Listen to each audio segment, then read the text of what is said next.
বেলাল রাদিয়াল্লাহু তাআলা আনহু দুনিয়া থেকে বিদায় হয়ে যাবেন। ঠিক আগ মুহূর্তে তার বিবি চোখের পানি ফেলে কাঁদছেন। বিবি কান্না দেখে বেলাল রাদিয়াল্লাহু তাআলা আনহু বলছেন, ইয়া হাদিহি লিমা তাবকিনা, হে মহিলা কাঁদছো কেন, কান্নার কি আছে? স্বামী আপনি হাসছেন, এই কান্নার সময়? আপনি দুনিয়া থেকে বিদায় হবেন, মাটির তলে কিভাবে থাকবেন, আর আপনি হাসছেন কেন? বেলাল রাদিয়াল্লাহু তাআলা আনহু বলছেন, শোনো, কাঁদছি হাসছি কেন জানো? আমার তো কান্নার কোনো কারণ নেই। আমি এই জন্য হাসছি, যেই নবীকে হারিয়েছি বহু বছর হয়ে গেল, সেই নবীকে আর দেখতে পাই না।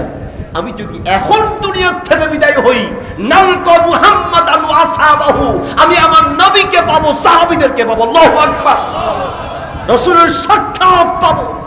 এর চেয়ে বড় সুসংবাদ কি আছে? এই কথা মনে করেই কাঁদছি। আল্লাহু আকবার। বিবি তুমি আমার জন্য দোয়া করবা, আমি যেন জান্নাতে আল্লাহ রাসূলের সঙ্গে মেহমান হতে পারি।